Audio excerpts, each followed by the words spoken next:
12th की इतिहास की बुक का ये चैप्टर 9 विदेशी यात्रियों के विवरणों के अनुसार मध्यकालीन समाज, यानी कि इस काल में जो भी विदेशी यात्री आए उनके यात्रा वृत्तांत के आधार पर हम ये जानने का प्रयास करेंगे कि मध्यकालीन समाज कैसा था, यानी मध्यकालीन भारत का समाज कैसा था। समाज के रीति रिवाजों को समझेंगे, समाज का वर्गीकरण देखेंगे, समाज में कौन कौन कितने वर्गों के लोग रहते थे, उनके अधिकार और कर्तव्यों के बारे में देखेंगे। तो इस वीडियो में हम लोग इस चैप्टर में अल-बरूनी को देखना शुरू कर चुके थे। उसकी किताबुल हिंद के बारे में पिछले वीडियो में काफ़ी कुछ जानकारी हासिल कर ली थी। इस वीडियो में हम देखेंगे कि अल-बरूनी को भारत में किन किन कठिनाइयों का सामना करना पड़ा और उसने अपनी पुस्तक लिखने में किन किन बाधाओं को पार लगाया। तो चलिए वीडियो को स्टार्ट करते हैं। अपनी पुस्तक के प्रथम अध्याय में अल-बरूनी उन बाधाओं का उल्लेख करता है जो उसे भारत में अध्ययन में परिलक्षित हुई। ये अवरोध वह इस प्रकार बताता है, मतलब अपनी जो बुक है उसकी पहले अध्याय में वो सिर्फ उन परेशानियों के बारे में बात करता है जो उसे किताब लिखते वक्त भारत में महसूस हुई। पहली जो कठिनाई थी वो थी भाषा की भिन्नता। इसमें वो कहता है कि संस्कृत अरबी एवं फारसी से भिन्न है।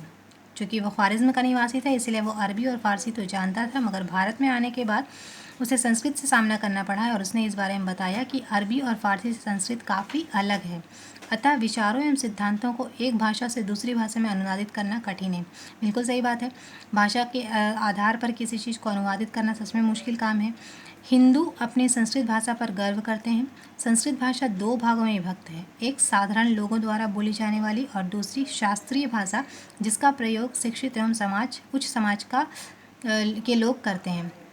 संस्कृत का उसने बहुत ज़्यादा जोर दिया है। उसने संस्कृत की कठिनाइयों के बारे में पहले भी कहा है और यहाँ पर वो ये कह रहा है कि संस्कृत तो भाषा कठिन है ही, लेकिन उसके साथ मुश्किल ये है कि इसे दो भागों में बांटा गया है। एक ही भाषा को दो तरह के लोग अलग अलग तरह से बोलते हैं। जैसे साधारण लोग संस्कृत को किसी और तरीके से बोलते हैं और जो उच्च शासकीय वर्ग है या जो शास्त्रीय जो शिक्षित वर्ग है वो इसके शास्त्रीय भाषा का प्रयोग करता है, मतलब संस्कृत को एक उत्कृष्ट रूप में प्रयोग किया जाता है। तो ये उसे इस भाषा की कठिनाई का सामना यहाँ पर इस तरह से करना पड़ा। दूसरी जो कठिनाई उसकी थी वो थी धार्मिक पक्षपात। हिंदुओं को यहाँ विदेशियों को हिंदू मलेच्छ कहते थे, मतलब चूँकि ये हिंदुस्तान यहाँ है, हिंदुओं की संख्या अधिक थी, तो हिंदू जो है बाहर से आने वाले जितने भी विदेशी थे उनको ये मलेच्छ जो है वो एक निम्न जाति का शब्द है जिसे निम्न जाति के वर्ग को दर्शाया जाता है। तो वो हिंदू यहाँ के जो हैं वो बाहर से आने वाले विदेशियों के लिए मलेच्छ शब्द का प्रयोग करते थे और उनके साथ किसी भी प्रकार का संबंध रखने को निषिद्ध मानते थे, मतलब उन्हें नीची जाति का समझते थे और उनसे वो किसी भी प्रकार का संबंध नहीं रखना चाहते थे। चाहे अंतर्जातीय विवाह का मामला हो या खान पान या अन्य धर्मानुयायियों के लिए उनके द्वार सदा बंद रहते थे। कहने का मतलब ये है कि ये यहाँ के रहने वाले लोग, यहाँ के जो मूल निवासी हैं वो विदेशियों को मलेच्छ कहते थे और उनसे वो किस तरह का संबंध नहीं रखना चाहते थे, ना तो वो इनसे किस तरह का वैवाहिक संबंध रखना चाहते थे, ना उनके साथ एक स्थान पर बैठकर खाना पीना चाहते थे और ना ही वो अपने धर्म में उसे दीक्षित करना चाहते थे।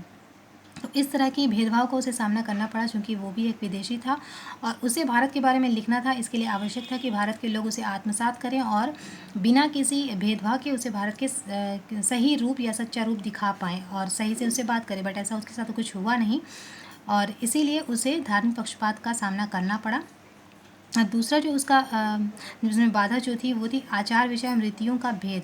इसमें वो कहते हैं कि वे अपने तौर तरीक़ों व व्यवहार विधि में भी हमसे इतने अधिक भिन्न हैं कि वे बच्चों को हमारे नाम से, हमारे वस्त्रों से और हमारी रीतियों व व्यवहार से डराते हैं और हमें शैतान की औलाद बताकर हमारे कार्यों को उन सभी कामों के विरुद्ध बताते हैं जिन्हें वे अच्छा और उचित मानते हैं।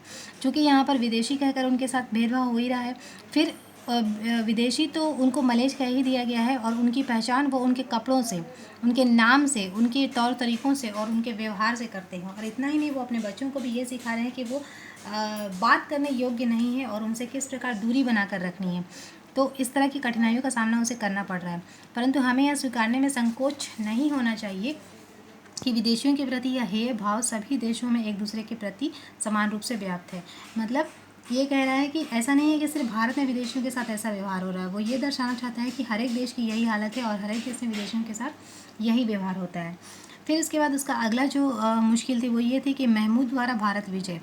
महमूद ने देश यानी भारत की समृद्धि को पूर्णतः विनष्ट कर दिया तथा उसने ऐसे आश्चर्यजनक शोषण कार्य किए, उनकी बिखरी हुई अवशिष्ट हस्ती में भी सभी मुसलमानों के प्रति उत्कृष्ट घृणा व भाव उसी रूप में उपलब्ध है।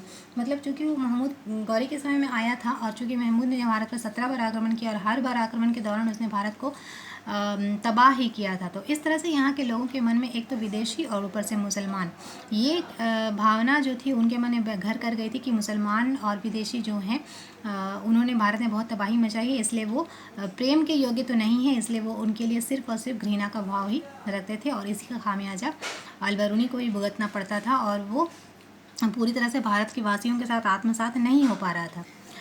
उसकी अगली जो परेशानी थी वो थी हिंदुओं का आत्मगौरव और विदेशी वस्तु से घृणा। हिंदू ऐसा विश्वास करते थे कि उनके जैसा कोई देश नहीं, उनके जैसा कोई राष्ट्र नहीं, उनके राजाओं के समान कोई राजा नहीं, उनके जैसा कोई धर्म नहीं, उनके जैसा कोई शास्त्र नहीं। संभवतः वे जो कुछ भी जानते हैं उसे व्यक्तिगत थाती बनाकर रखने की प्रवृत्ति रखते हैं और उसे छुपा कर रखने का प्रयत्न करते हैं।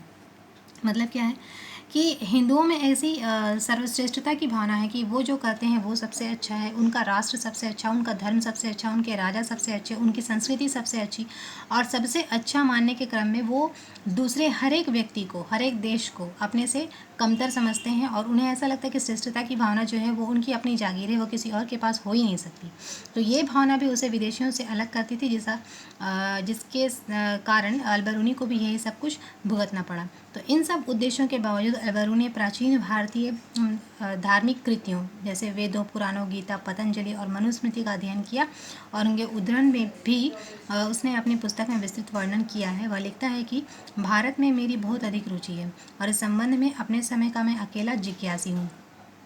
साथ ही संस्कृत ग्रंथों के संग्रह और उनकी व्याख्या कर सकने में समर्थ हूँ। हिंदू पंडितों का सानिध्य प्राप्त करने का अवसर प्राप्त होने पर मैंने ना कष्ट की चिंता की, ना धन की।